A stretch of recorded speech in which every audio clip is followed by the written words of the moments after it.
warahmatullahi wabarakatuh. Saya Atika Puspitasari dari kelas PMT 6C. Di sini saya akan membahas tentang bagan multimedia pembelajaran. Jadi, bagan ini telah dibuat untuk memenuhi tugas kedua dalam mata kuliah multimedia pembelajaran matematika. Jadi, kita akan mengetahui apa saja isi bagan tersebut. Sebelum saya menjelaskan bagan multimedia pembelajaran, saya akan zoom terlebih dahulu agar tulisannya lebih jelas.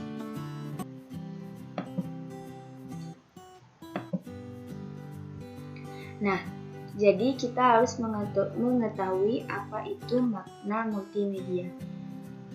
Makna multimedia sebelum tahun 1980, kumpulan dari berbagai peralatan media berbeda yang digunakan untuk menyajikan materi pelajaran, misalnya tulisan, grafik, gambar dalam kertas karton yang ditempelkan di dinding. Sedangkan makna multimedia setelah tahun 1980, penyampaian informasi secara integratif dan integrasi yang mencakup teks, gambar, suara, video, atau animasi. Nah, selanjutnya, apa saja komponen multimedia? Komponen multimedia itu berupa yang pertama teks, grafis, foto, gambar, audio, video, dan animasi. Selanjutnya, kita akan membahas manfaat multimedia. Yang pertama, menyajikan benda atau peristiwa yang kompleks, rumit, yang berlangsung cepat atau lambat seperti sistem tubuh manusia, bekerjanya suatu mesin, tata surya, perkembangan tumbuhan, dan sebagainya. Yang kedua, memperbesar benda kecil yang tidak tampak oleh mata, atau memperkecil benda sangat besar yang tidak mungkin dihadirkan di sekolah. Yang ketiga, menyajikan benda atau peristiwa yang jauh atau berbahaya.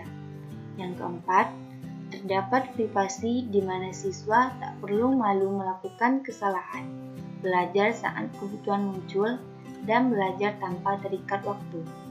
Dan yang kelima, dapat mengakomodasi cara belajar yang berbeda-beda sesuai kemampuan, kesiapan, serta dapat menyesuaikan kemampuan diri.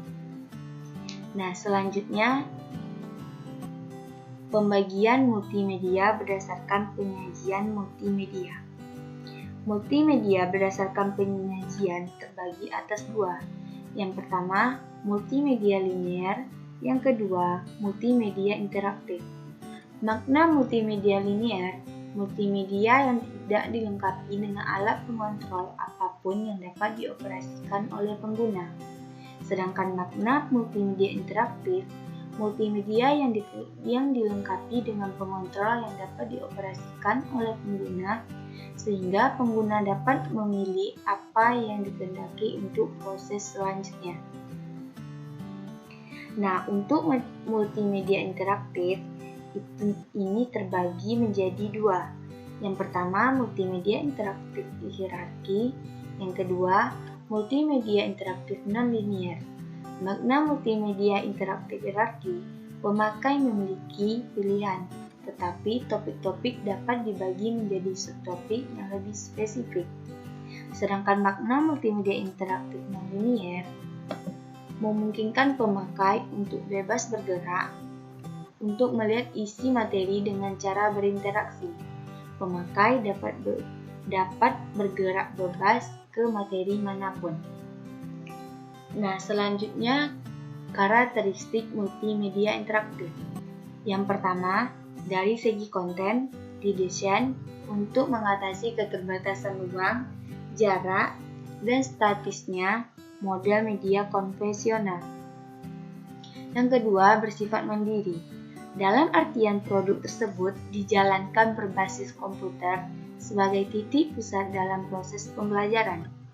Yang ketiga, Interaktivitas memberikan kesempatan berinteraksi langsung dengan media dengan bantuan keyboard, mouse, sentuhan pada layar, atau bentuk yang lainnya. Yang keempat, harus memberikan kontrol sepenuhnya pada pengguna untuk menghentikan, mencatat hal penting, memutar ulang bagian yang belum dipahami.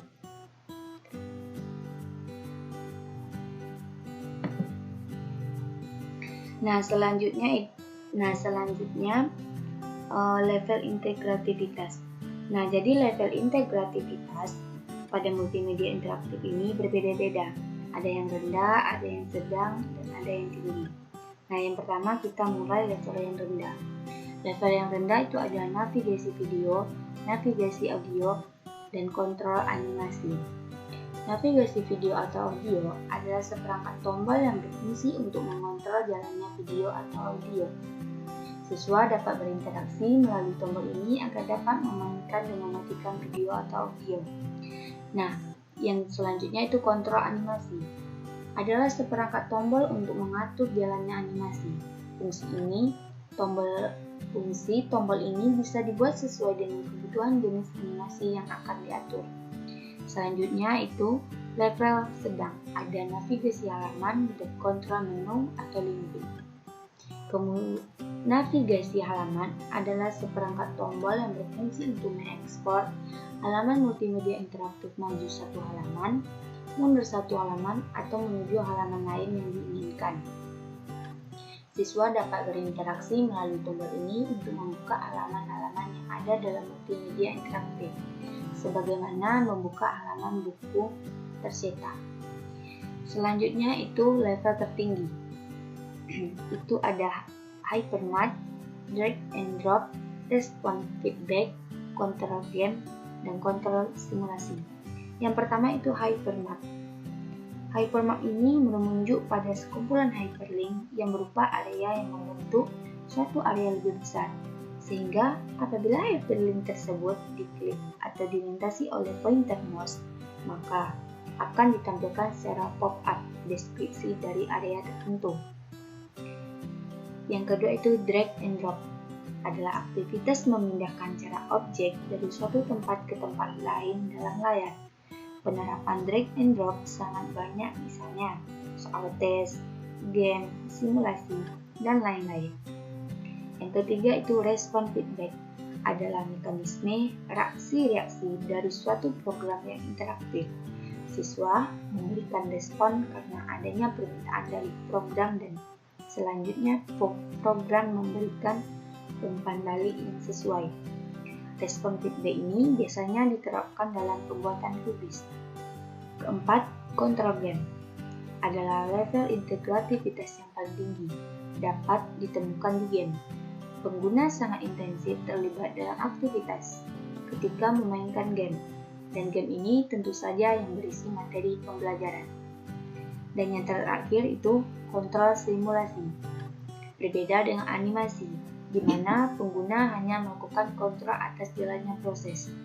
Namun, dalam simulasi, pengguna dimungkinkan melakukan interupsi atas jalannya proses. Pengguna dapat memberikan input, sehingga proses bisa berubah. Kontrol yang lebih luas inilah yang membentuk simulasi lebih unggul dalam meningkatkan motivasi belajar. Dan yang terakhir itu adalah strategi multimedia integratif. Di sini terbagi menjadi 4. Yang pertama itu tutorial, yang kedua drills, yang ketiga simulasi, dan yang keempat games. Yang pertama itu tutorial. Dalam strategi tutorial, komputer berperan layaknya sebagai seorang guru. Siswa harus bisa berpartisipasi aktif dalam proses belajarnya dengan berinteraksi dengan komputer. Materi pembelajaran dalam suatu subtopik disajikan lebih dulu, kemudian diberikan soal latihan. Yang kedua itu drills, berisi rangkaian soal-soal latihan guna meningkatkan keterampilan dan kecepatan berpikir pada mata pelajaran tertentu. Biasanya adalah matematika dan bahasa asing. Yang ketiga itu simulasi. Simulasi di sini adalah strategi siswa seolah-olah terlibat dan mengalami kejadian sesungguhnya. dan umpan balik diberikan sebagai akibat dari keputusan yang diberikannya. Dan yang terakhir itu games. Dalam strategi games, yang digunakan tentunya yang bersifat edukatif. Beberapa jenis game yang bisa digunakan antara lain itu adventures, board, card, ataupun kuis. Karakteristik game yang penting adalah adanya aturan, tujuan, tantangan, waktu, skor, reward, dan punishment. Sekian penjelasan dari saya. Wassalamualaikum warahmatullahi wabarakatuh.